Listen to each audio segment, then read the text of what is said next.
capability arises from hardship, right? You experience hardship and you develop skills to overcome it. That's sort of like the starting point to become a more capable person. I feel like the biggest ROIs I've had in life were by far the hardest to track. It's like you mentioned, being in those circles, having those conversations, not knowing what's going to come out of it, but knowing that if I increase the volume of it, eventually something comes out, right? We designed a collaboration that allowed people to truly collaborate across, long distances. The company was acquired by Miro. This acquisition, we could value somewhere between $100 to $300 million.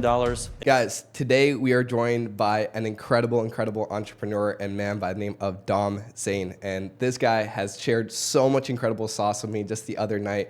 We've met a couple times, but over the course of a couple hours of a conversation, I felt like I needed to bring him on here and show you guys the incredible sauce that he has here. And so Dom, thank you so much for joining me here today. Thanks for hosting. Yeah, 100%. 100%. Do you want to let the guys know here, like a little bit more about you, what you've built, just so everyone knows? Yeah, I think maybe important context is I grew up in Eastern Europe, Eastern Slovakia, which at the time was a simple place, modest and simple and humble upbringing, which I think is very valuable to have that life experience. And then I lived, almost half of my life in Silicon Valley, California, in the United States, become a U.S. citizen. And so having that contrast, anybody in Slovakia at the time who, if people wanted to make some, extra income, there was a lot of hustling and, my parents were very entrepreneurial. And so I think you quickly learn that if you follow some predetermined path, it's just not going to happen for you, right? You need to be hustling, So I moved to California, and we started, me and my, now I call it the OG group. I'm still working with the same people, and we started a number of software companies. So I'm a software entrepreneur, but I like to think of myself as an entrepreneur in general, and whatever may come our way and, wherever opportunities are. And it's just kind of exciting to kind of skate where the puck is going to be, and kind of be ahead of the curve. And that's sort of like a lifestyle. It's a choice for how we want to live, and kind of always place ourselves in the future and imagine what the world is like. If I place myself in, imagine it's 2035 and you're standing in the middle of New York City, for example. It's good to kind of imagine a developed economy, or you can also imagine yourself like in a developing economy, and just like kind of what's around me, what is robots or like what, and then you start to imagine, okay, like I think I can create something here, So that's kind of what I've been doing for the last 17 years. Incredible, man. Incredible. It's something that I've continuously noticed through our conversations is almost starting with the end result and then reverse engineering the qualities and things you have to do to get to that point. Versus I feel like a lot of people start off with like, okay, what do I need to do right now? Yeah. And that's like the completely opposite mentality that they need to have. Exactly. Right? And so obviously tech startup founder. And so you developed obviously multiple different projects, but do you want to tell a little bit about what you've been able to build here? Yeah, I think, of course, we've done a couple of things, and some were less successful, and we had some failures, or really sort of failures morphed into new ideas, right? And so first thing I built was I was like 17 years old, and we just hanging out in chat rooms. At the time, this was IRC, this was like a public chat group. Right. Before Discord, before all that. Before right? Discord, before everything. Yeah, it was super nerdy, Right. You would only have like the geeks of the world there, and you would have to know how to configure the server. It was just like really esoteric, like to just push all the buttons to make all of these things work. And I partnered up with some guys online, and that's how our journey started. And I think it wasn't until I was 22 when we kind of had our first real, what I would call a real startup. Things started to make more sense. It wasn't just kind of like these guys doing random hobby shit that's like, and then one guy, bails out because he finds a girlfriend, whatever, like things happen when you're 18, 19, right? But I think we were a lot more serious about it by the time I was 21-ish, 22. And so this was the iPhone, like iPhone SDK came out at the time. This was, again, like, can you imagine, like, iPhone just come out, Right. like yesterday, this was our reality. There was no even like a development kit for an iPhone, so everything was completely broken. You wanted to make an app for an iPhone, it's like, Apple stuff was completely broken. Nothing worked. Everybody was just learning how to do stuff, so we allowed, with our product, we allowed small business owners to have a mobile presence, mobilize their website, and make sure that their whatever business profiles they have across a number of services, or simply their own domain name, it would render perfectly on a mobile device. So again, this was the start of the mobile era, so everything was desktop oriented, nothing worked well on mobile. So our solution allowed we focus specifically on small business owners to just kind of mobilize everything, all of their online presence, one tap, and it was all on iPads and iPhones. So that was pretty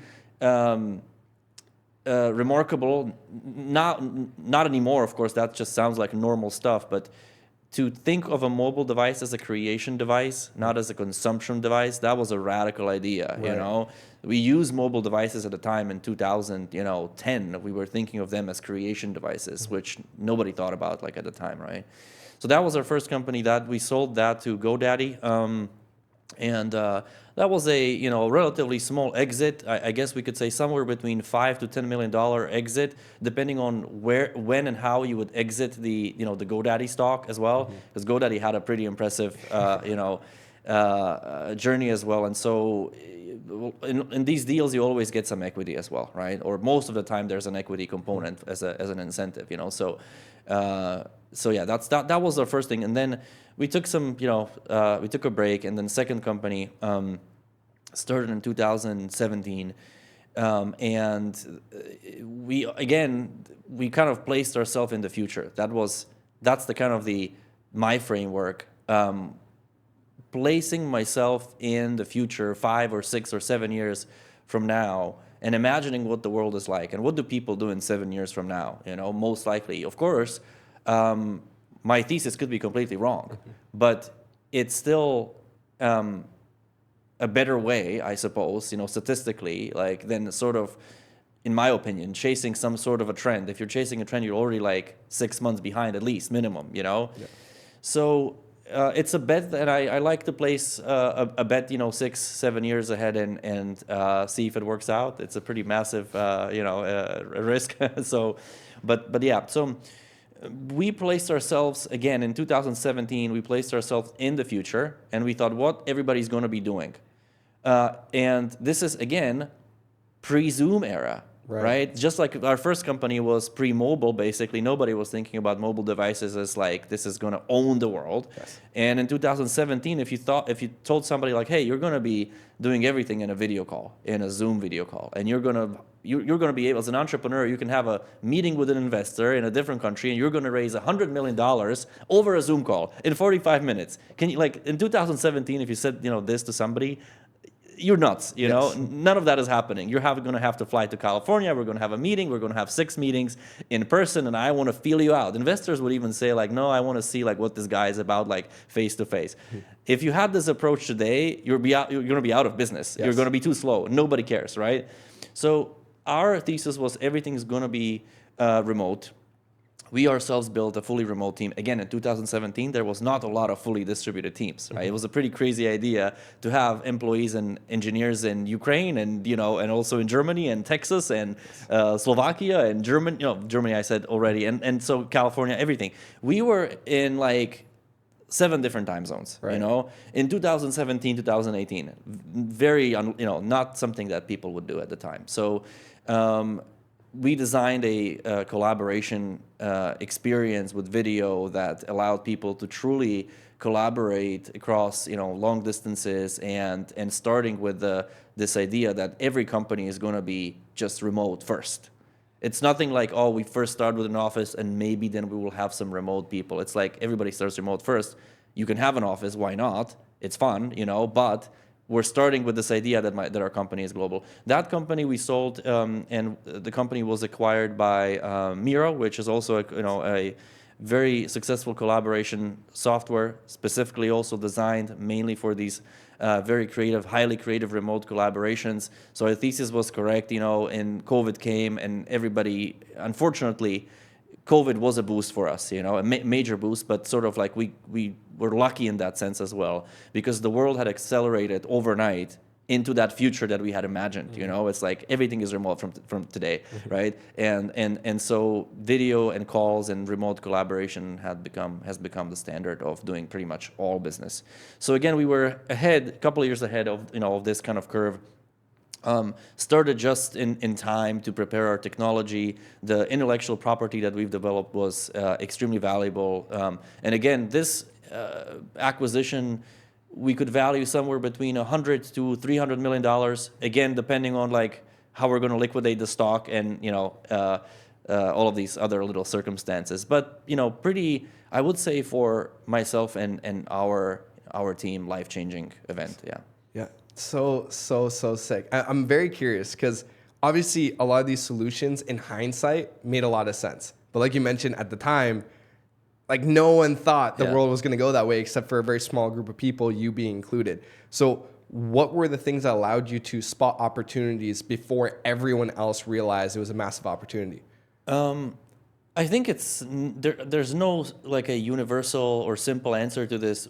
I think you kind of have to, every entrepreneur needs to stay in the flow of information constantly, right? And so if you're like a tourist in some industry and you're catching like little pieces here and there, they're not connecting, right? And so you're not going to be able to develop a thesis about the world in 5 or 7 or 10 years.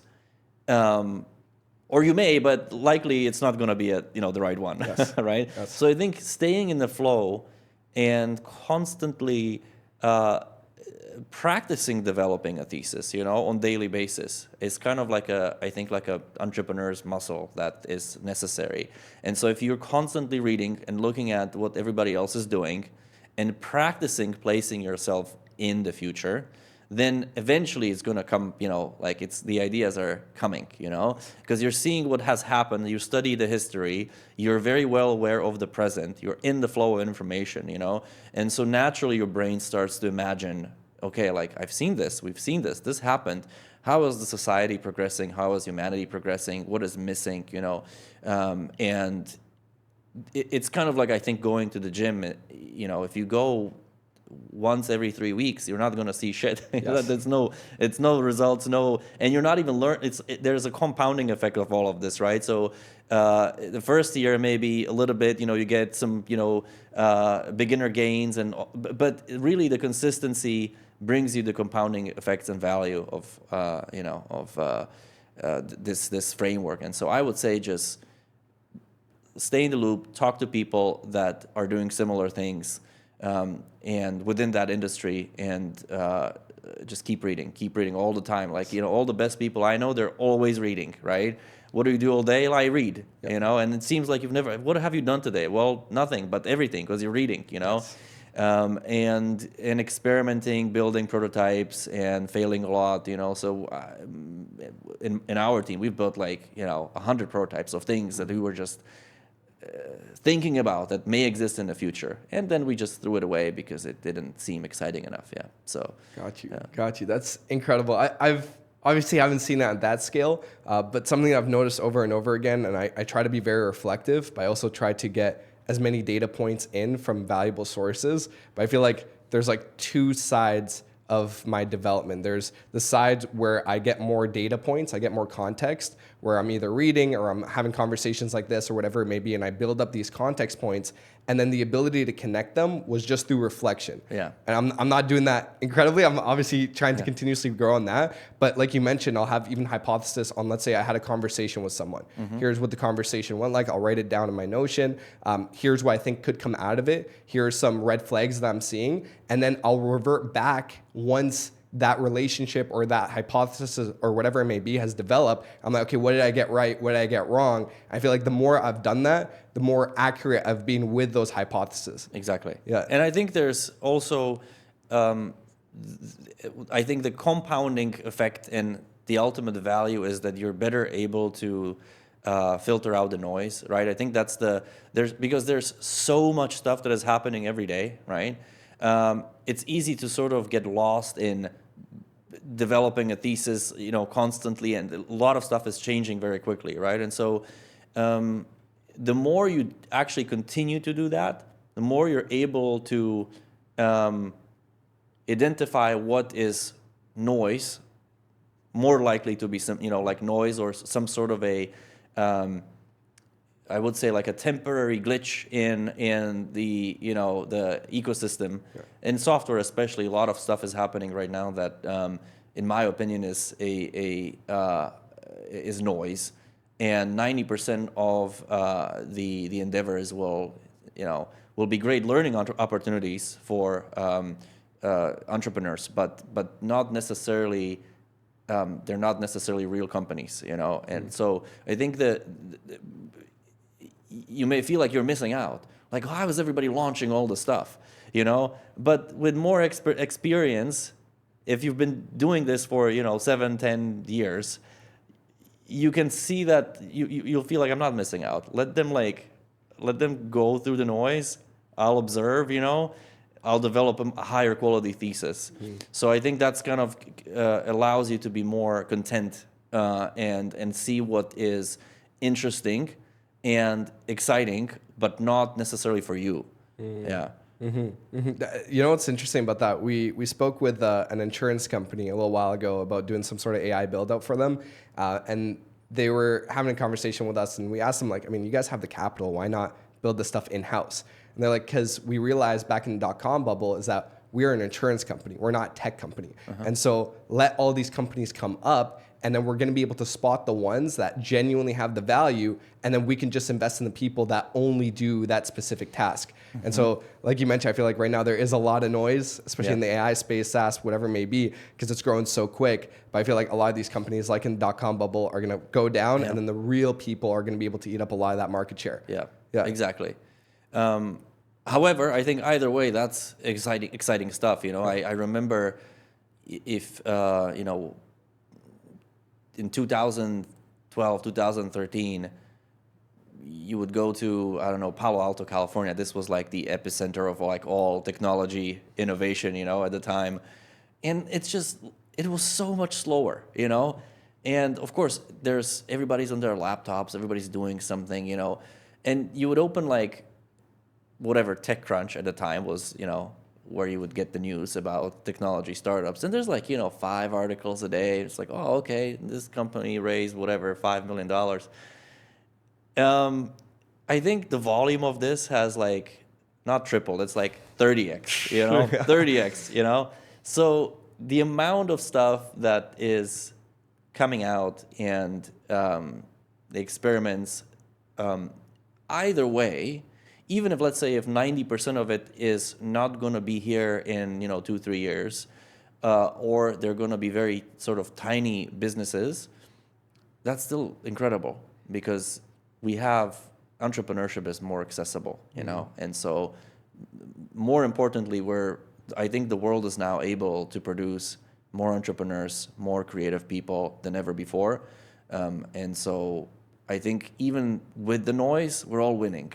Right, so kind of like I'm happy that all of this is happening. Yeah, got you. Something that you mentioned in a couple of our conversations here, and it's again reverting back to starting with the end in mind, and then kind of reverting back to the most like basic fundamental levels, is I guess what makes someone capable? Like, what is that type of person who you've seen, whether through yourself or through hacker houses with Figma, the Figma CEO or whatever it may be, all these people that you've seen over the course of years, some of them have done very well, others not as much. And so like, what are those qualities that you've seen that have allowed them to continue growing in whatever facet that they were going down? I think curiosity, like all the good entrepreneurs and entrepreneurs much better than I've ever been. But I think the shared trait was everybody has been really curious, And I saw some young people, and again, we were in the same hacker house, and now they're billionaires, So I think everybody was curious, and I think it's also coming from a place of necessity. To be honest, like my read is that 90% of good entrepreneurs are somehow like a little bit broken, I would say, in a good way. I think it's like a drive, you know. And so they may have had circumstances in their lives, in their upbringing, in their environment, major setbacks, you know, like, or major difficulties. And so those experiences have propelled them to be more curious at the very least, you know. And that those events are triggering a question or triggering that question, like, is really life like this? It's supposed to be shitty like this? You know, when you see a lot of bad things happening around you, then you're going to wonder if this is life, right? And a lot of the ones that become successful entrepreneurs, I think they've answered the question, no, this is not what I want my life to be. I'm going to make a lot of changes, you know, and so I'm going to put a lot of effort. I'm going to go there. I'm going to go to that country. I'm going to go to that place. And they start, it's kind of like a fire that starts everything, you know? And so in reality, I think it's good if you're experiencing hardship, maybe that's a good thing to be a successful, capable business person, you know? I think the question is like, at what point do you recognize that it's no longer serving you, right? But we can get to that later, yeah. But I think initially, of course, all of these, we can talk about curiosity and we could talk about, you know, maybe passion or those are interesting and cool qualities, but they're more surface level. In my opinion, in every successful entrepreneur, you're going to find something that comes out of hardship, a serious, real hardship in their youth that they decided to overcome and change their life circumstances. Yes, that's incredible, man, and that's really exactly what you mentioned. Is, you know, we are given some sort of data points through the experiences that we've had, but I guess what you're saying is the perception that we have on those experiences can dictate which way we go in life. Yes, exactly, and you can do drugs, right? If you're experiencing hardships, you can decide like, oh, life is terrible. I'm just going to go and be a junkie. You know, that's one way to do, you know, to kind of cope with your reality. But exactly, I think it's your other choice is simply to take matters into your own hands and use that as a driving force to do something bigger, better, and create the environment around yourself that you do enjoy, right? If you're in an environment that you don't enjoy, then what am I going to do about it? I think that's so. I think the conversation that we're having is like, how does one become a capable person, capable man or capable woman that is able to organize the environment around them, you know, and place themselves in situations and with the right people, and to sort of take control and maybe take whatever hardships as a sort of like a blueprint, you know, where you know the capability arises from hardship, right? You experience hardship and you develop skills to overcome it. That's sort of like the starting point to become a more capable person, right? So I like this topic a lot because I think entrepreneurship or doing business, starting companies is really sort of just like a side effect of developing a capable persona, right? Or capable personality, or, you know, capable mindset of abundance, basically, and accepting hardship. And so all of these things, if I'm working on myself to become a capable person first and foremost, I can ask myself, what would a capable person do? How does a capable person operate? You know, a capable person starts companies, why not? You know, or a capable person, you can also say, is, you know, becomes a brave firefighter. But there's going to be some essence of capability, right? That I am strong, I am brave, and so I'm taking risks, and I'm going to work on myself, and I'm going to face the fears, whether that's physically, emotionally, right? So it starts with thinking of oneself, how do I become and stay capable? And really starting companies then becomes just a a simple side effect of that sort of master idea.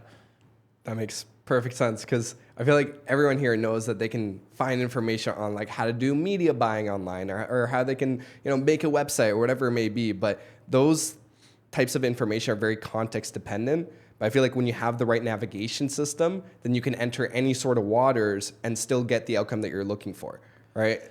100%. I think there's the world is changing very quickly. And again, just before 2022 and before ChatGPT, the world of software specifically was very different. Now, of course, it's impacting every industry and every space. But I think because change is just, we should be accepting that, the rapid change affects our businesses, our lifestyle. I think all of that, as a capable person, you're welcoming into your life, right? Yeah. And adapting to it. And so no business person, very few, maybe Warren Buffett, like he's been doing his own thing for like 50 years and it's still working. Very few businesses and entrepreneurs can stay on that one course, and and so there's going to be a lot of adaptation for most entrepreneurs.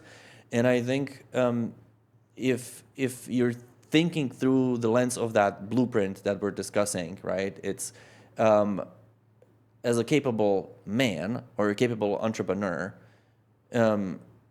I can dive into anything. Why not? Like, we can do AI, we can learn AI. How long does it, take to learn the basics of the current state of AI? Can I then partner up with an engineer that maybe has been doing this for 3-4 years, so he has more context or she has more context, right? So as a capable person, you're not thinking necessarily what I know today, but I'm thinking, what kind of ecosystem can I place myself into? Why would I not learn if I can learn? Why would I not make these connections? What do I imagine the world is going to be like in 5 to 10 years? And maybe all of this in 5 years again, the world is going to be different again. But as a capable person doesn't really care what, if I want to start companies, if I want to do business, I'll do whatever is current and necessary or exciting at that time. And so if you want to decide to become a day trader today, well, why not? Just go study stuff, and there's, So always reverting to that blueprint. What does it take to be a capable person? What would a capable person do? Would they have fear today, or would they think from a place of abundance, and they're sort of organizing the resources around them to succeed? A lot of people, like you mentioned, they didn't have some sort of role model in their life that was a capable person. They had no one around them that could show them the path. And so I feel like a lot of people feel stuck. They feel like they don't know which way to go. They don't have anything of a presence that they can look at and be like, okay, I will try to replicate some of these characteristics in myself. And so when someone's starting out on that journey, or maybe is on that journey, how are they able to find those things and then from there be able to navigate the waters correctly? I think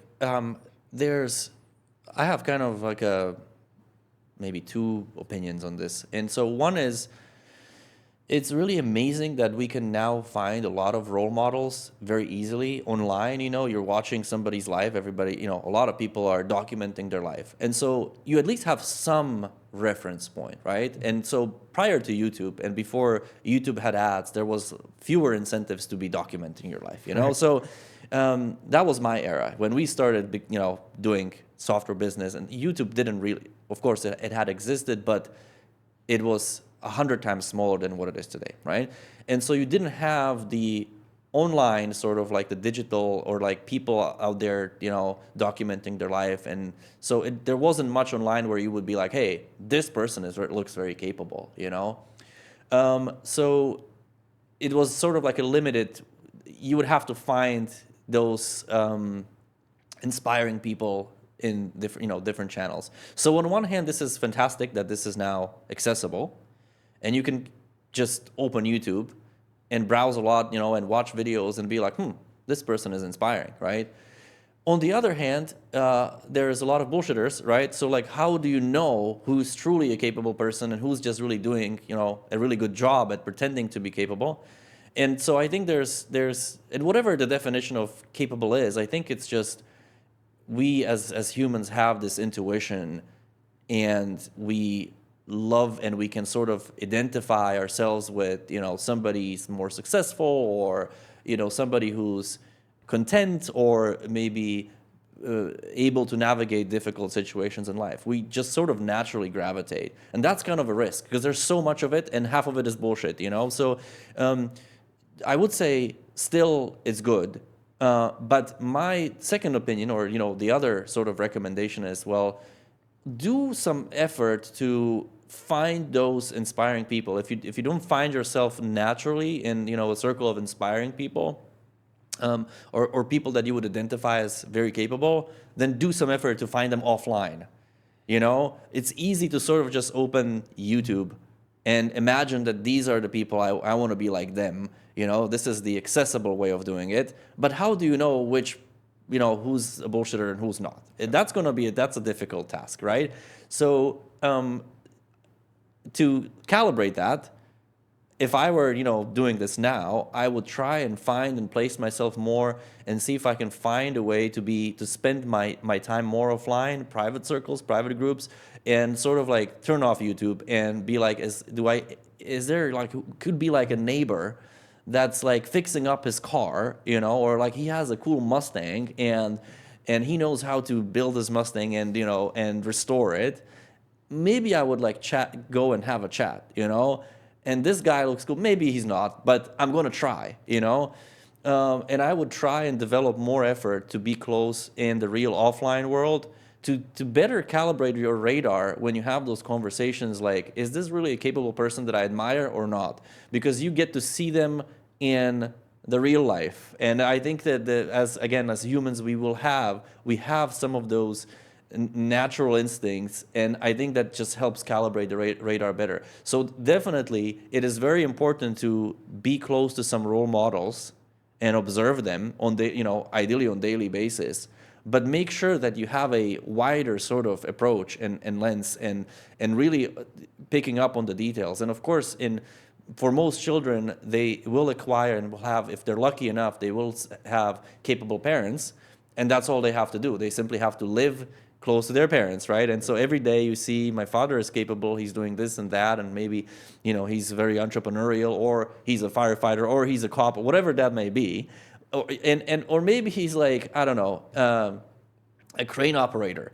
And it doesn't matter. But the point is, we can, as children, we can find something inspiring about, and find those qualities and be like, he's brave. Like, who's going to be climbing up there and like being a crane, right? Yeah. And I think it gives you like a signal, like, my father is this good, I can be this good. Yes. It's possible, right? If I can see it, and it's like literally he's right in the same living room, and so it's possible. And I think that's why being close to people that are inspiring us with their strength or skill or bravery, or emotional stability, all of these things, if we're close enough to them, we start to acquire the belief that it's possible, right? And so I've done that, and I met some really incredible people offline, pre-YouTube era, and almost on daily basis, I remember who my role models are in some of these areas of life, and it allows me to sort of remember, yes, like, this is possible, I can be more like that, so develop some effort. If the answer is, I think, if you cannot, if in your immediate sort of circle you don't necessarily find somebody who you admire, you can simply develop effort to find those people, even if it's really like just seeing a neighbor fixing up his Mustang, and you're going to go and maybe start a conversation because it's exciting for you, and you're going to develop that muscle, like, okay, I'm going to meet people, I'm going to talk to people, I'm going to see, and the next time maybe you're somewhere in a different circumstances, and then you're ready, and you're going to have a better conversation, you're going to develop better friendships, you're going to develop offline real interactions, and you're going to start picking up those signals and be like, who's that person doing? Like, I want to be more like him or like her. Yeah, I love so many points that you brought up just now, and I've definitely seen it in my life as well, and I appreciate you sharing it because, one thing in particular is the idea that people are very black and white.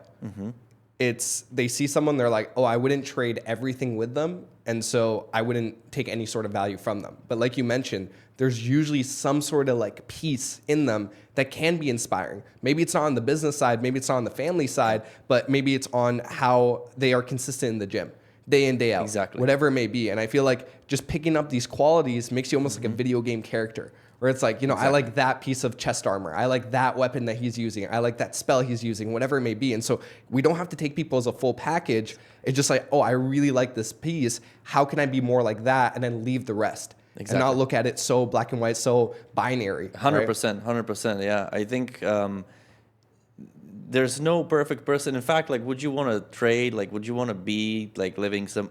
If we fully knew, if we fully known what they're going through, nobody would be switching play. Right. I think it's like, and so. You could argue like, okay, do you want to be Jeff Bezos? But Jeff Bezos is like catching up on life. He has his first girlfriend. Like now. And so maybe you're 22 and you already have a fantastic girlfriend. You know what I mean? So I don't know like where it's never so simple to be like I just want to have this person's life.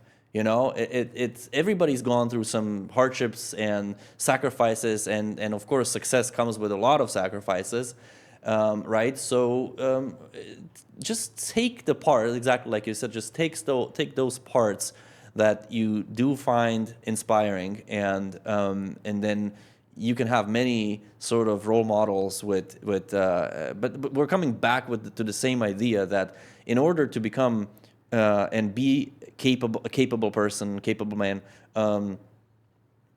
what does that mean, right? We need some sort of like inspiration. What does it even mean? Yeah. And so to fill up that, this kind of blueprint, it's a normal part of life to observe from our close circles and people that we trust.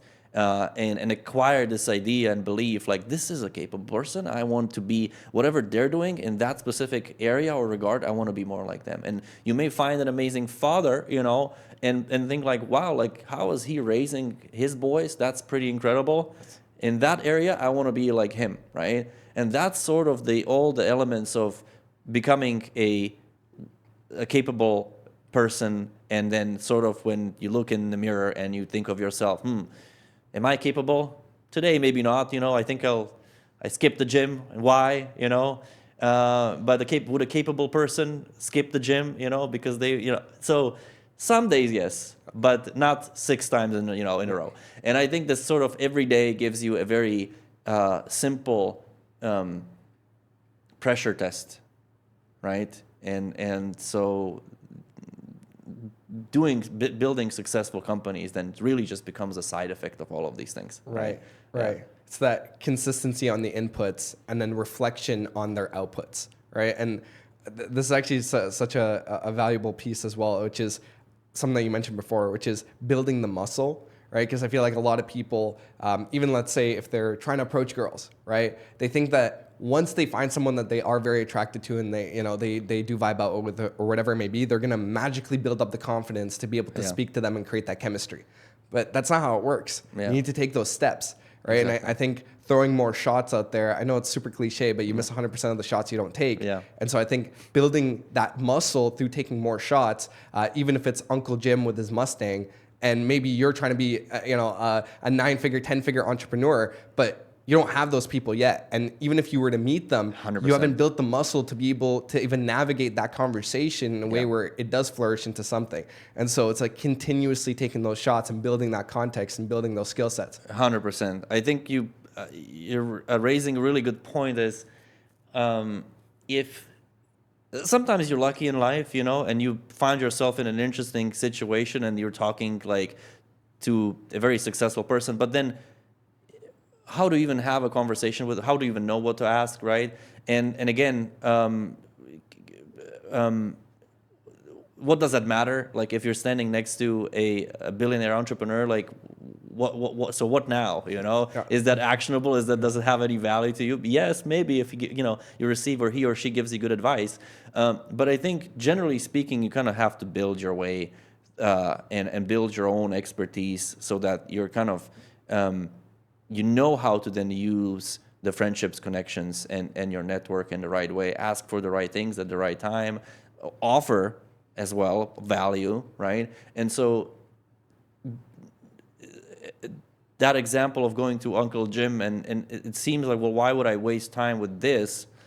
But it's not like that. You need to sort of go in steps, and first you're meeting with entrepreneurs at your level, and you're sharing ideas at that level, right? And building connections and network at that level. And who knows, maybe that chapter only lasts 2 weeks, because in 2 weeks you've progressed very significantly. Now you have a lot of momentum, or maybe you're doing, I don't know, you're making $30,000 a month, Okay, now I'm in the league of $30,000 a month entrepreneurs. So you go and meet other, those kind of entrepreneurs again. And so at each level, you're going to have new ideas, new questions, and new ways of providing value to them and them to you. And so it's completely okay to think small, and don't expect that you're overnight in the right league, So it's building your way up, yeah.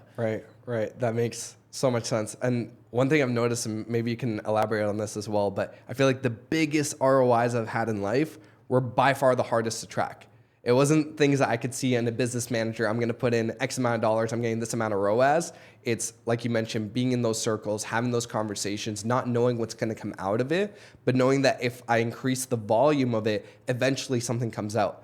Right. And that's even how we met, for example, right? Yeah. I invested what I used to make in a year into a WhatsApp group chat that you happen to be in as well. And we ended up connecting in person. We had a great conversation. But that to a lot of people, and even to myself years ago, would have been such a foreign idea. Like, what do you mean you're putting in this one? Like, what is the ROAS? And I think, again, it's that whole like binary concept versus you don't really know what's on the other side of the door. But, if you like walk long enough in it, you're going to get something out of it that will help you. Mm-hmm. Yeah, I think exactly. It's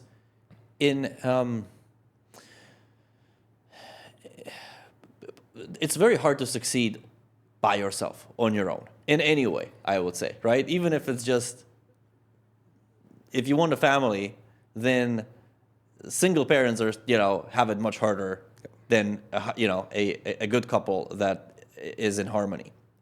So there's many examples where on your own, it's much harder, possible, but much harder. And I think people is such an important component, and maintaining and creating, in my opinion, harmonious relations, in business, and having a network is that you do trust, and circle of people that you do trust, is probably one of the most important things, right? In building successful businesses. And what's like a good example? I don't know. Like Elon Musk seems like a single like a solo founder, but it's like he has a team of people over the years that, even if he's not a Tesla, probably for like 3 weeks, 3 months, whatever, there's people that they have high trust for each other and with each other. So things are moving forward, right? I think those things takes years to develop. Maybe that's kind of like an extreme example, but again, it always turns out that long-term, high-quality, harmonious, or to the extent possible, harmonious relationships produce better results for everything. And I think that's why just focusing on our efforts and building the skill of connecting with people, being authentic, and honest, sometimes brutally honest. I think it's very hard to succeed without that component. So a lot of times you're going to, like you said, why would you be in this group, and then you and I meet, and then we end up having ideas on how to collaborate together, right? Okay, so but maybe you've had like 7 other interactions that didn't really pan out. Yes. Right? Yep. So what's the ratio? What's like the noise to signal ratio? Okay, 1 in 7, pretty good. Maybe that's awesome, right? But placing yourself more in conversations, listening to what other people say, ideally offering them, some value as well. If you continue to do that and build like some sort of like a muscle memory and again like interacting with people, then it is effort, right? It's like sort of like a strategic effort, because both you and I, in this particular example, we had to both have a plan and an idea, like this is the group, this is the online group I want to join. Yes. And it, it didn't come for free. There's like some introduction, and so, but we've developed effort, okay? And then even within that effort, maybe the signal to noise ratio is 7-1 or 15-1, I don't know. Or maybe it's 50-1. Yep. But I think that comes as like a normal part of, again, being a capable person, and being an entrepreneur is to accept this, and over time you're going to refine and have an even better signal to noise ratio. But it's just sort of like part of the lifestyle. 100%. And even on that note, becoming a capable person will just attract more people to you, right? People can sense it, whether they're, let's say, at a lower level, or they're trying to grow to your level, they're at a similar level, or they're at a way higher level, it still attracts more people the more capable you become. And so there's one side of the equation of like, okay, this is what I need to do to become a capable person, but how do you also be able to filter out the people that you encounter and realize, are they someone that you want in your orbit, someone that you want in that gravity, because your energy, your time is very valuable. Yeah. So like, how do you find that? How do you find these, I guess, qualities in people that ended up helping you also grow, and vice versa, helping them grow? Yeah. I think initially anybody just kind of like starting their career or becoming, doing their first company, I think there's really not a lot to lose. Right? It's like, what do I have to lose? It's kind of like the best and most luxurious position to be in, because anything you do can only provide gain, right? It's like I'm doing 15 things and maybe 14 is a waste of time, but maybe not. It's like there's nothing to lose. I don't have anything better. I have 0 opportunity cost, right? If I'm like 19 years old or 20 years old, and like, what is there to lose? So almost anything you touch will just be an improvement or like some sort of skill, even if it's like a bad experience. Even that actually at that point is a new skill that you've acquired, right? So very little to lose, a lot to gain. And so from that perspective, I would, my opinion and suggestion is like, at that point, if you're in that certain, that level sort of, that point in your life, just go do everything. The best advice is, what should I do? Should I go here? Should I meet with this person? Should I like, who knows? Do everything. Yeah. You have nothing to lose, right? So go do everything. Be very busy. You don't need sleep. You don't need nothing. Like you're at your sort of like peak athletic performance. Your brain is young, and it's fresh, and you're going to be able to work 17, 18 hours a day for 6 months straight. Don't need vacations. Don't need go do everything, right? And so how do you know who to talk to and where to go and what to do? My answer is, don't worry about it. Do everything that is possibly, you have any sort of intuition, and just do all of that, right? Because if you don't, it's like sort of like the ROI there, in my opinion, is it just works out better for you, instead of overthinking where, Of course, at some point, then it becomes like, okay, well, am I just wasting time at this point?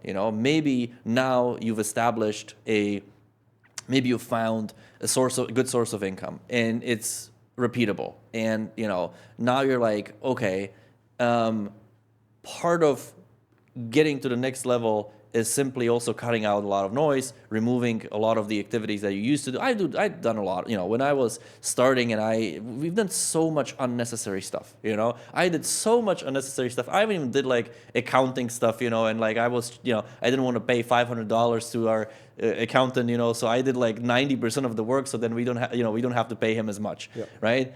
And so progressing also means that you're going to need to sort of like cut and remove some of the type of activities and circles, and so, but I think it's not a until it's due, it's like there's no real sort of like advice, because you're going to know when you're there, right? It just becomes very obvious that this is no longer, whatever activity, it's no longer serving you. I'm going to try to, I want to try and think of an example. Okay, from my life, I can, we've met, and I've met a lot of investors, venture capitalists, and they're smart people. They've had like incredible success stories. They built companies, and some have and some have not. Some have the entrepreneurial background, some do not, some have only like financial background, and that's okay. But it seems like, wow, like they want to have meetings with me now because we have cool stuff, and they're, emailing, and they want to meet and want to talk. Okay, they want to invest. Everybody wants to provide advice. And now it's like exciting, like, oh, okay, like attention for me, we're cool, And this is, I think, an example where if you do that, and now you do like 40 of these meetings, and you quickly you realize, like, wait, like in 30 of them, I thought these guys don't know nothing, Yep. So and 10 are like, okay, that was interesting. These, and really one is going to be inspiring, So the more you kind of progress in simply building your business, the more you realize that a lot of it becomes like a natural skill to you by simply placing yourself in these situations that are coming naturally to you. If you've been doing something really good and you have customers, you have users, more opportunities are coming your way. In my situation, my specific example, it was conversations with investors. And I quickly realized nobody had to give me advice. Well, how do you pick the right one? I just simply did 40, 50 meetings, and I realized, like, wait, they don't know nothing, right? And so they're good people, but I don't think that there's like any value in this relationship, right? So trusting yourself, eventually, it just comes completely obvious and natural. Like, I trust myself. It doesn't seem right to be here. It doesn't seem right like I should be doing more of this activity, right? But I think if we had to sort of like package at least like one specific suggestion, it is, again, back to our conversation about people. I don't think anybody has ever done like a mistake by being close and staying and developing better relationships with honest people that are ready to admit failure, ready to admit mistake, can disagree with you peacefully, right? And if they have the skill, if they have skills and all those qualities that I just described, then you want to stay close to those people, right? They're working hard just like you do. You can disagree together and joke together, whatever, peacefully, and nobody's going to get offended about your joke or about a major disagreement, right? And they're honest about where they are in life, what they want to accomplish, how they failed. I would gravitate towards those people. And so if the question is, how do you know what is noise and which circles to be in and which ones not to be in, these are some of the qualities I look for. They do cool stuff already, right? You've met somebody and they're already doing cool stuff. Everybody who's driven has already been doing something, right? So you meet them and they already have something, even if it's been just like, look, this I've been doing for 4 weeks, okay? And you just seen that they've been doing something for 4 weeks, and you're like, wow, like you've done that, like why? And just because I wanted to, right? Self-motivated, and and so those are some of the qualities that I look for, and then it becomes a very simple solution and answer, like where should I be? What people do I want to have around me? Which ones I do not. Such sauce. I love that. And something that you mentioned as well is that you're looking for these qualities, but you mentioned like me. I feel like this is an arc that a lot of people have to go through in the beginning, is because they usually don't have the people or in the environment around them that lets them succeed. And so they want to immediately go into a different circle that can't help them get to the next point. but they have to almost go backwards before they go forward, in the sense that you just got to lock in. You just got to do the qualities that you expect not only of yourself, but of the people that you're looking for as well. And like you mentioned, just go do more things, because eventually you're going to run into people through luck, through whatever it is. But by doing those things, you're going to attract more people that are doing things that are similar to you and have those similar qualities. And you'll also be at a place where they even have interest to also be in your gravitational pull, and vice versa. And so if people don't have those circles, then go backwards. You can't expect yourself to, you don't have the fees for admission to enter the circles that you're looking for until you actually do some of that progress on your own. 100%. Yeah. It does. I think I didn't say, and I think that's exactly what you're saying. It starts with, it starts lonely. For most people, it starts like it's a lonely beginning, right? And so, because people and other people will also evaluate you based on what you have done by yourself, right? And so, and again, it really could be you lock in for, could be just a couple of weeks or a couple of months, but perhaps even enjoying this kind of like a lone wolf beginning. I think that's just part of it. I think similarly, if you meet somebody and they're like, oh, this is what I'm doing, and it's inspiring, right? So I think you want to be the same inspiring person to them, right? And okay, that's cool. You're doing this. Why? What have you found? Are you doing some revenue, or you have an audience? What is it? And now you have a conversation, and nobody's gonna be judged. In my opinion, even if somebody does judge you, who cares, right? It's sort of like better to be in a position where somebody does judge you, because it means that you have something, right? So if they do judge you, you have something to be judged about. So I think open up about what you're doing, start your own thing, and then meet people, and they're gonna be inspired by what you're doing or judging you. That's just part of it. And similarly, you're going to also be inspired about what they're doing. Yeah. So 100%. It's better to invoke some sort of emotion than to invoke nothing at all, right? I'll bring it back to even with girls, right? It's better to make them either dislike certain parts about you or really like certain parts about you, because you'll actually have a bigger success rate of attracting more into your life than if you just are just the straight line. 100%. I feel like so many people, man, they're so scared of going against the grain, but they want the results that are in the complete opposite direction of the grain. And so you can't have both, right? And there's no shame in which direction you want to take it. I think there's only shame in knowing what you want and not going for it, right? Because everyone has different goals. Everyone has things that they want to do. And, my goals might be different than yours, might be different to the person watching. But as long as they're following those goals, I feel inspired when I communicate with people like that, right? It's so inspiring. And I'm like, I love that. I love that for you. And like you mentioned, that curiosity and that genuinity, people can sense for sure. Like, for sure. And especially the higher the caliber of the person, the more they can sift through the bullshit, right? And so as soon as people, I feel like, are saying things that they are regurgitating that they've heard online or they've heard from other people, but they haven't really internalized it, people can sense it, right? And I think that's one of the most important things, just being genuine. Because why would you try to attract people that aren't on that same wavelength? That doesn't make any sense. And eventually they'll sense it. Absolutely. I think, well, you can get pretty far by not being genuine and authentic, but then it's going to be really difficult to, I think it's not going to serve forever. You know what I mean? And I think then I wouldn't like to dig a deeper hole, right? Even like you may be, you're digging yourself a hole, which maybe in the short term shows and, returns some profit and success.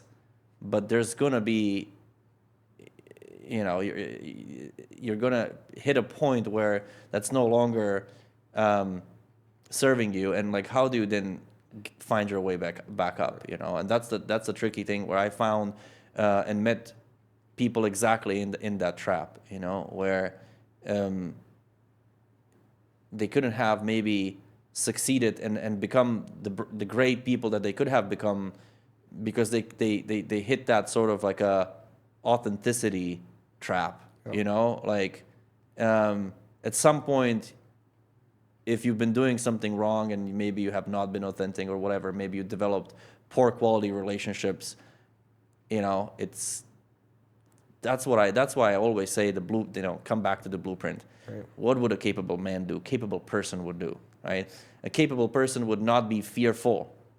A capable person would stand up and say, like, I have not been authentic with you people, or inversely, also be able to say, you, my friends or family or co-founders, are not authentic with me,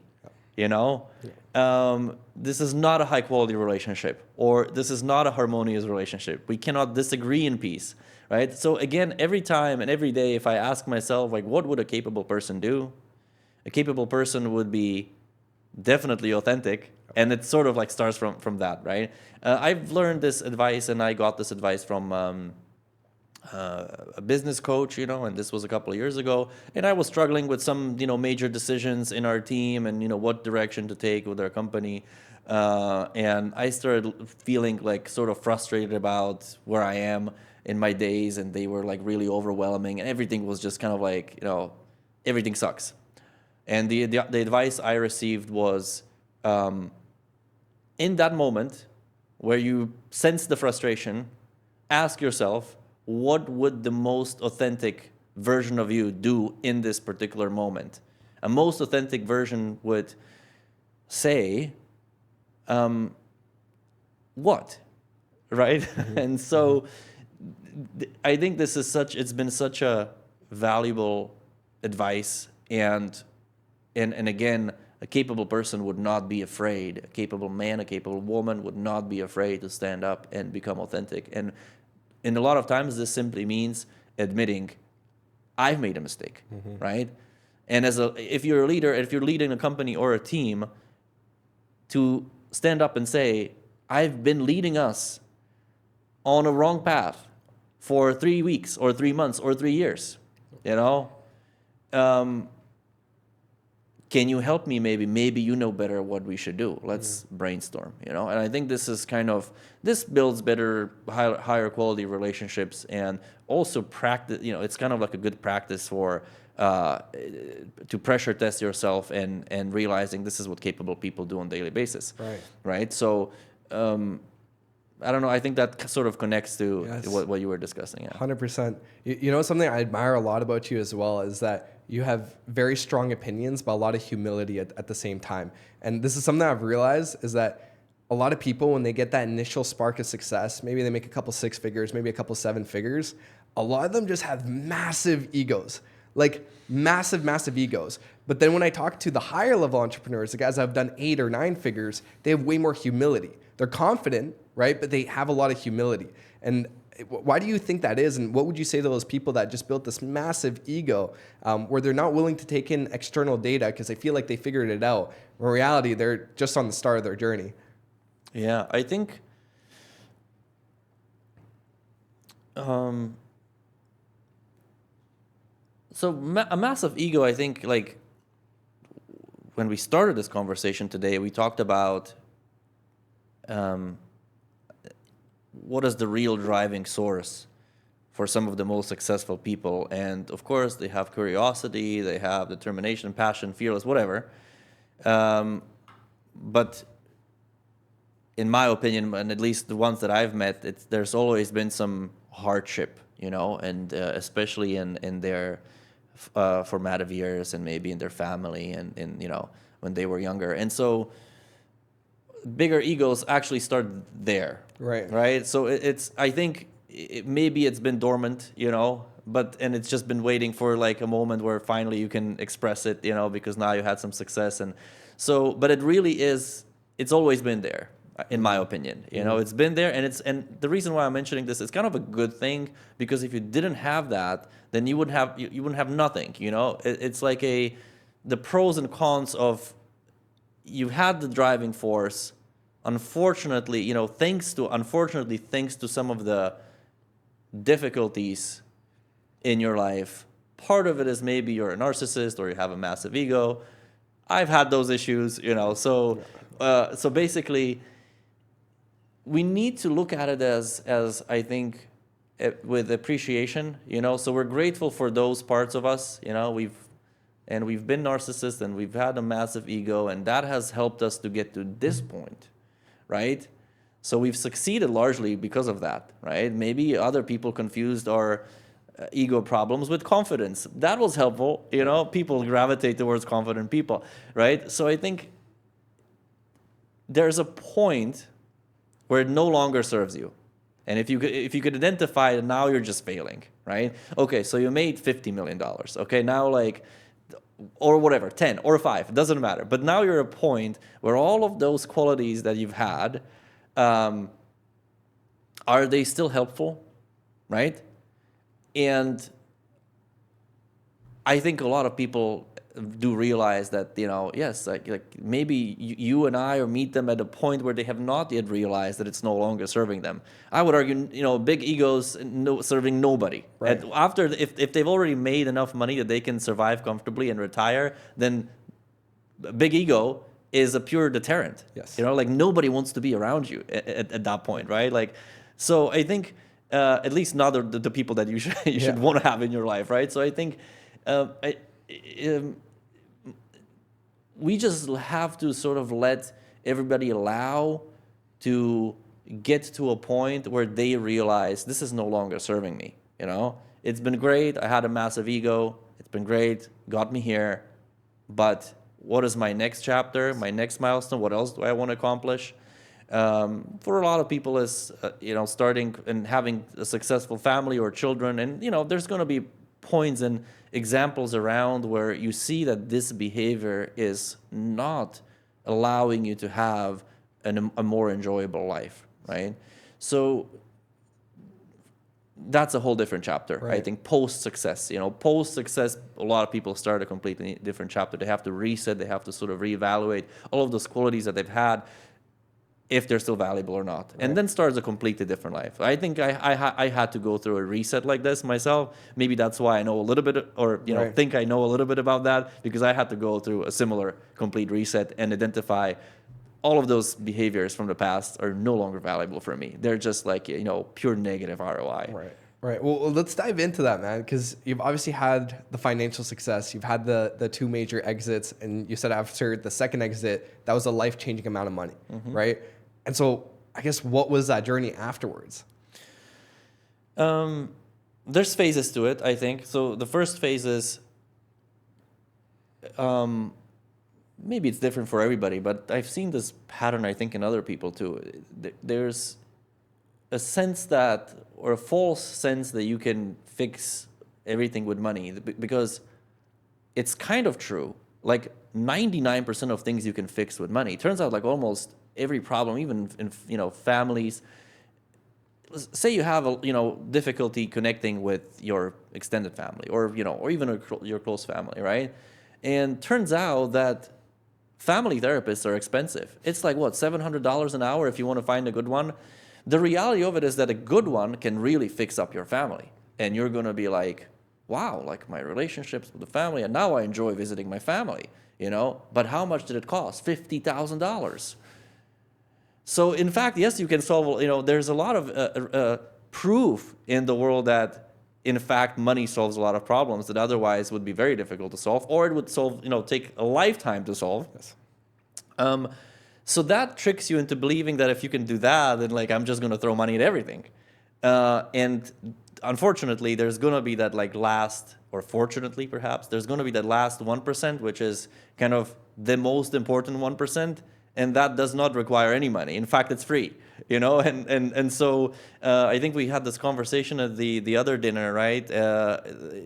Maybe the best experience in that you know, the way you're enjoying your life the most is because you have a particular activity at 5 a.m. in the morning, and you're going with your buddies or friends, and, you know, and that's like a magic moment. And like, how much does that cost? Like, well, waking up at 5 a.m. and having good friends. You know, I don't know if you can make good friends with, you know, by paying the money, and you can't pay yourself to wake up at 5 a.m., you know? So you're going to start to realize that there's the things that make you most joyful, or maybe like, well, happy.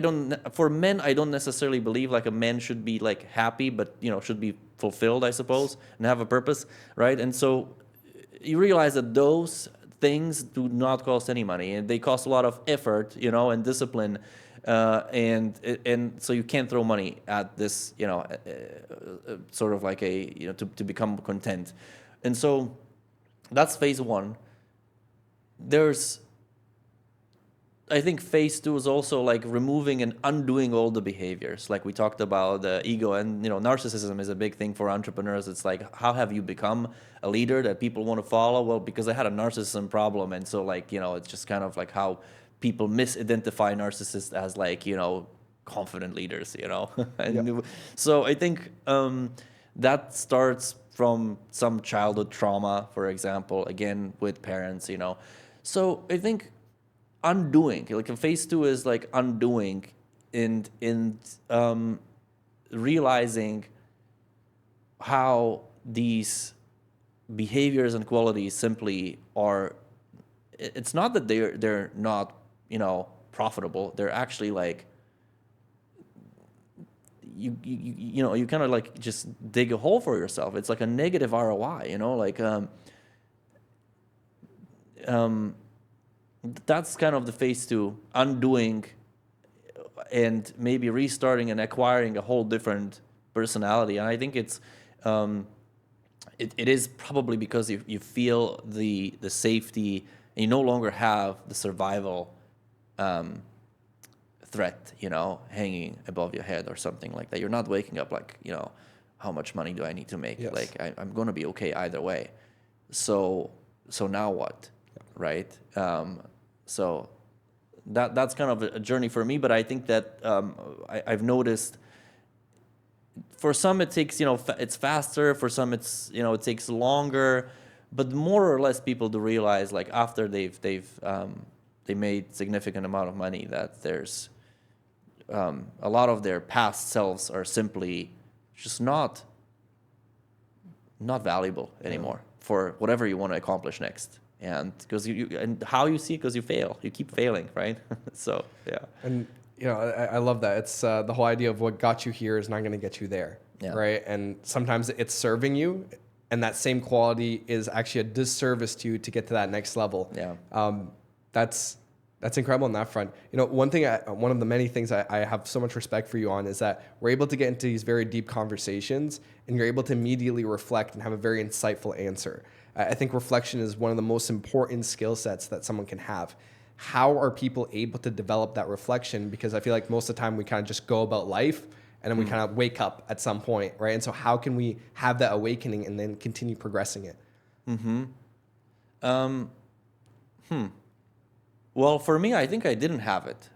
And a lot of the things that we're discussing now, and maybe I made it seem like they've been obvious to me, and like somehow I knew this, and in fact, like no, I didn't know any of this stuff until into my early 30s, and so I was in the fog for many years. I was in the fog for at least like 10 years. And so the point is, well, how do you know? Well, because you kept failing for a long time, right? And so then the reflection is just. Or I think natural, if you've been failing at something for 10 years, then at some point your brain is going to ask you like, wait, it's been 10 years. Like you're still thinking about this, like you have a problem, to yourself basically. Right. Eventually you will have that conversation. So I think for me, none of this was natural. None of this was organic. And it was all, I think all of these... all of this wisdom, if we can call it wisdom, was simply a result of a lot of failing, and I just really disliked myself and my own life, and sort of like where I am and how I spend my days, and basically all of it, right? And so you're gonna be waking up and thinking like, I'm exhausted. Why? I don't like this, and and my relationships are not improving, and so. It is I think for me specifically, just failed a lot. But if I wanted to give somebody advice like how to prevent that, I think if I were to start all over again and sort of make sure that I am actually more, I would, I could have been a lot more successful. And so if I could start all over again, I would start with the blueprint of what does a capable person do? A capable person is not afraid. A capable person, in fact, does not need to have an ego, right? A capable person is naturally confident because he or she is working on becoming a competent person and a capable person, right? They don't need to display any superiority whatsoever, right? So that's why the blueprint is so important, because it allows you to avoid the traps and dead ends much earlier. I did not think of this blueprint like that, I didn't think of companies just being a side effect of being a capable person and developing a capable person myself. So the way to sort of avoid all I think, or many of these mistakes, is having that blueprint. Ask yourself every day, what does a disciplined, capable person do? But having those role models, working on having some role models that you do consider, very capable. But every once in a while, say at least once every 2 weeks, stop everything. Basically, it's kind of like for myself, I've been on like very deep in focusing on a lot of the business logistics and just starting a company, and there's like the to-do list is like it never ends. It's right. You feel like you've been the check boxes, like, but wait, I checked like 20 boxes and there's like 100 more, right? And every day it's just, the list is just longer. So I think it happens to everybody. And then we're like, okay, I've been now completely consumed for 2 weeks, right? But again, if you revert to the blueprint, would a capable person allow themselves to be completely consumed and lost and with, like for 2 weeks and have no time for nothing else and be like, did I do something good for my body? What's my health? Do I even know how to relax? Because being a good business person is, in my opinion, like an intellectual athlete. You need to sprint, you need to take a break, then, like, can you even manage that? Or you're just like sprinting all the time and then you're going to burn out and then you're like, everything sucks. And then, of course, you cannot be successful, right? So I think resetting every couple weeks and really asking yourself, like, would a capable person not have and do not put in any effort into maintaining physical strength? And would a capable person not be able how to take a good, really fulfilling, kind of like, I don't want to say a vacation, but like a reset, like, can I take 2 days off and completely go offline, and maybe swim in cold water, whatever it is, right? But always reset, because we find ourselves that it's been like a year and I'm still like working on this to-do list. And I missed out on like 6 other things. A capable person would not miss out on these 6 important things. So having like reverting to that capable person blueprint, having a list of like, yes, I want to succeed as a businessman or businesswoman is number 1. Money is very important, right? But what is number 2? What is number 3? Are you ever revisiting the number 2 and number 3? Do you ever fine, yes, number 1 is very important, but at least like once a month, look at your number 2 and number 3, right? And are you making any progress with that? And most entrepreneurs say if I have muscles and strength right now, it's not important. I'll get back. I'll focus on my health in 6 years, right? Well, we need to make money and then I'll focus on my health. I don't think it works out. It's, of course I've done that mistake. And then everything hurts because you're sitting in a chair for 10 years, and then everything hurts and you're like, shit, now it's, now I'm spending all the money I made on health, So I think that, but also, the bigger point here is to practice being, you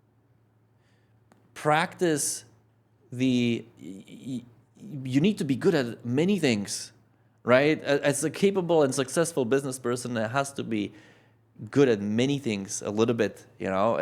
You don't need to be perfect, like 100% amazing in one thing. It's more important that you are good at many things. So this is sort of my advice that I would give to myself, to not be consumed in like one top loudest voice and loudest priority, but really revisit and ask yourself, like, would a capable person miss out on all the other five? It's going to cost you a lot at some point, you know, and it's the cost is just like accumulating. There's like a massive debt that you're, you know, and then right. So the advice is, don't accumulate all this debt. At least once a month, look at your other 4 or 5 things, you know.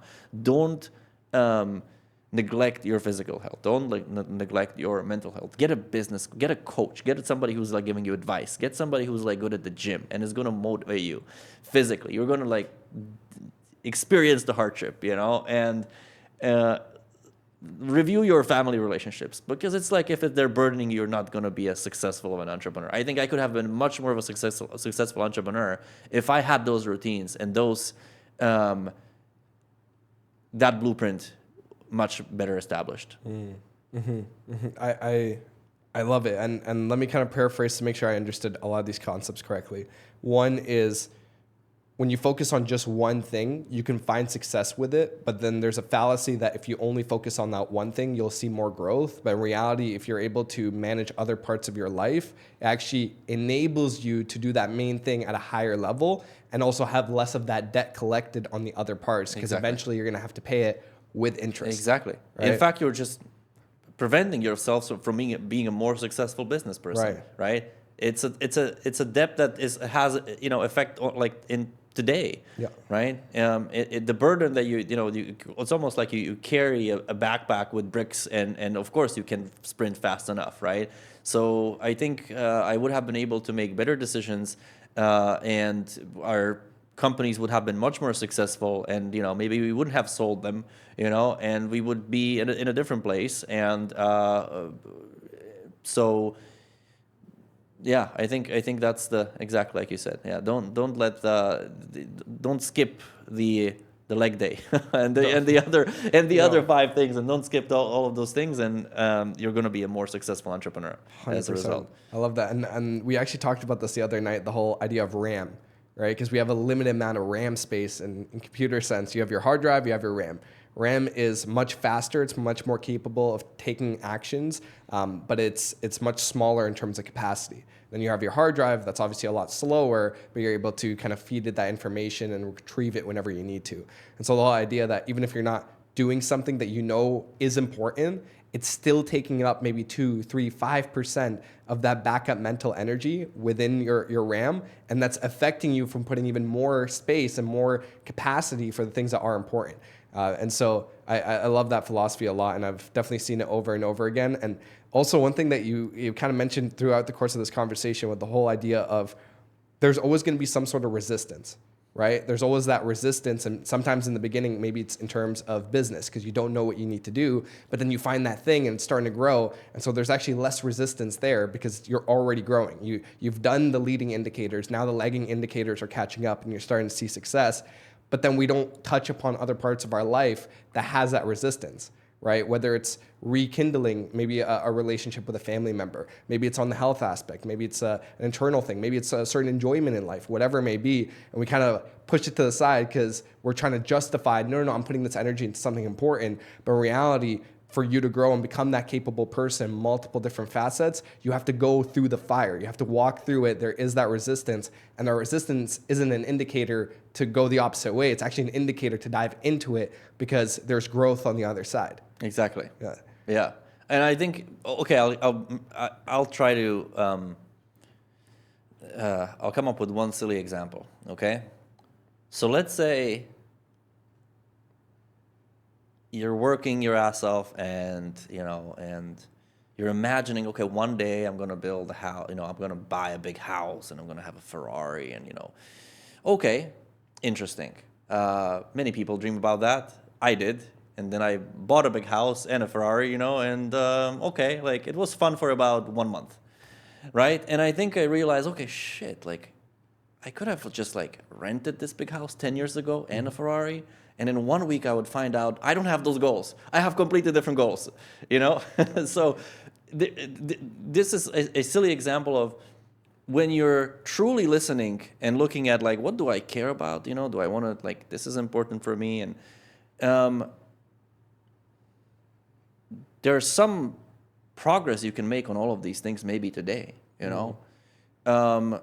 And you realize like, okay, like, is even my primary goal valid, or, you know, would I have changed something about the, so that's why you become a better entrepreneur, is because you're listening to all the other callings, you know, sort of, and voices and goals you may have. And so who knows, like, as a completely different example, maybe, you know, a lot of people struggle with this, is that they really want to satisfy their parents. You know, this is like a very Asian thing, for example, not like, you know, don't want to stereotype, but it is actually true, you know. Yes. And like the parents are never satisfied with their child, and they let them know like, oh, you know, you need to be better and this and that, right? I need to be more successful. So they, all their lives, they spent all their efforts hoping that they will one day get approval from their parents, you know. Okay, now you're enough. Right?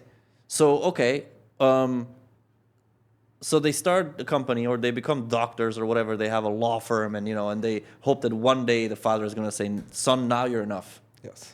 But the reality of all of this was like, wait, I could have written this down, you know, like, number one, yes, I want to make money. I want to be successful. Number two, I want approval from my parents. I want my parents to think of me that, you know, I'm capable, right? We're coming back to this, yes. You know, capable, yes. Right? So now you're like, okay, well, but really they're completely two separate things, right? Like, I can have a conversation with my father and mother right now about this topic. Maybe it's not gonna go well. They're stuck in their ways, and I'm young. I don't really know how to navigate this. But the reality is, I've at least written it down. Yes. And now I know that, you know, like, who knows? Maybe I'll have a successful law firm or a company, and maybe they will approve of me, and maybe not, or maybe they will die before I succeed. Yes. Now there's like 7 different outcomes, you know, to this, right? So being cognizant, and that's why sort of like listing all these things that and not ignoring the already obvious things will allow you to be a better, more capable person, in fact, because now there's there's actually a new pathway. One is, wait, I'll see how I can like navigate this relationship with my parents. They're expecting something of me. I want to like make sure that they approve of me. Okay, this is one thread that maybe I can resolve. There's like 7 different solutions to that. And now I can think like, maybe, who knows, law firm, I can think bigger. My father thought that I need to have a successful law firm, then he will approve of me, because he was a lawyer, okay? And now I'm like, why this? I can do something much bigger than that, or much better, you know, something more exciting. And so this is an example where it's limiting. Like, whatever the things that seem like you can defer to a later point, and then you're going to resolve this, and then, you know, the sort of like there's like some sort of like the top of the mountain, and now we've accomplished. In fact, all this time it's been really like a slowdown. It's like a fallacy. It's a fallacy, yeah. And it's really been just a backpack that you're carrying, and it's full of bricks, and and you could have done much better, and you could have enjoyed your life more on that journey, yes. You know. But instead, you're carrying that backpack and hoping that one day you can drop it, you know. But so that's why this is an example, and there's many others like that, where take some action on all of these things, you know, right now, maybe throughout this year. Write it all down and take some action on all of them, and you're going to realize that you can actually be a better entrepreneur, because you're taking action and resolving whether your health problems or, you know, like poor dynamics with the parents immediately. It's going to be some progress. You're going to, a capable person would not be afraid yes. to stand up and say like, this relationship is not good, yeah. Right? Yeah. So all of that leads to bigger outcomes, more success. That's why I believe, like, you know, if I could go back, I would not just be like concentrated on one thing. Right. I love that. I absolutely love that. So one thing I genuinely do believe in is finding the source information from people that you respect, people that you want to, you know, have similar qualities too. So obviously in this case, this is an incredible conversation. People got so much value, but I want to give them those rabbit holes that they can go down, right? And so were there any sort of papers, books, podcasts, movies, whatever it may be, sources of info that you had that I feel like have brought you some sort of value and allowed you to come to this point in life? Yes, they're probably outdated at this point. For me, it was in terms of startups and starting companies. Paul Graham, of course, a founder of Y Combinator, he wrote a lot of interesting essays, right? So that's like it's very interesting. Now it allows me to reflect because those essays allow you to believe in yourself. I think that's the way he writes is, look, this is how you start a company, and like this kid can do it, and that kid can do it, and this is how you can do it, and this is how I did it.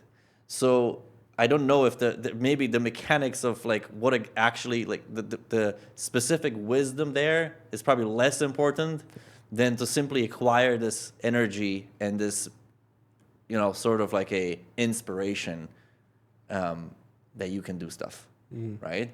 So that would be one source. Looking at and trying out all the cool products that come out, and you can just be sort of like a hobbyist, just becoming a hobbyist. Actually, it's not so much like this piece or this person or that book. It's more like being a hobbyist because you're curious about the state of the world, and I think then you're like, wait, who's built this? And then you Google, like, who's built this thing? It's pretty cool. And now you're like, he's 19 years old in whatever, somewhere, Oklahoma, Yeah. So again, that's sort of like it's an inspiring moment. At least that was for me, because wait, like this is cool stuff, and this person is 19, and this is their story. And a lot of times you read those stories, and they're a little bit sort of elevated to make them more sensational, But even if just 30% of it is true, and the person is really 19 or 20 years old and is in Oklahoma, okay, like, why can't I do this? Right? Of course I can do it. So being a hobbyist, trying different things allows you to develop sort of opinions on where the world is, headed. But more importantly, you start to see like a very diverse sort of like a ecosystem of like what do entrepreneurs look like? What do successful entrepreneurs look like? And they just come from like totally random places, totally random backgrounds, and they didn't even have like a maybe biotech background. Like, how did they do this, right? So that would be, I think, like my top advice. Read about people that build things that you think is cool, you think are cool, and if you go through like 100, which I've done through like thousands. You realize like this is like there's no sort of like a magic skill, there is no secret wisdom, and nobody had rich parents, or actually very few people had rich parents. It's just ordinary people that are hobbyists, or they just wanted to, for whatever reason, and I think, again, one of those reasons typically is that they simply wanted to change their life circumstances, right? So they have the drive. People that didn't like their circumstances, they wanted to change their circumstances. So Paul Graham's essays, always valuable, even if it goes back as like 2008, and to try out all the cool products, cool gadgets, read about the people that started them. You're going to start feeling like you can do it too. Like, so I don't know if anybody needs more sort of like to start their journey on becoming capable, because the first thing is that you believe that you can be, right? And so if others are, this is kind of my first step. I'm going to be a capable person, and of course I can build companies, I can build products, I can partner up with people, I can find the right people. Because this guy or that girl, they started over there in Romania, and then they found people, and then they built the company, and they were just 20 years old, and so why can't I do it? Right? That's all.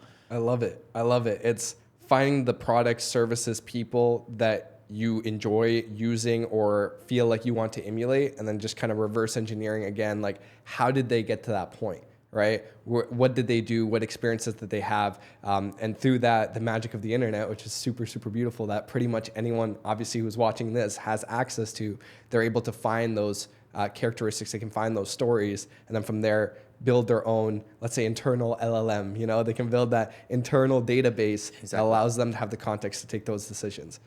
That's right. Yeah. That's awesome. That's awesome. Brother, thank you so much for coming on here. Genuinely, I feel like this was one of the most insightful conversations I've ever had, let alone seen. So thank you again. I appreciate your time. And yeah, thanks, man. Let's crush it. Let's crush it. Thank you. Awesome, awesome, awesome. Bro, let's go. Thanks for having me. Dude, thank you for coming, man. Genuinely.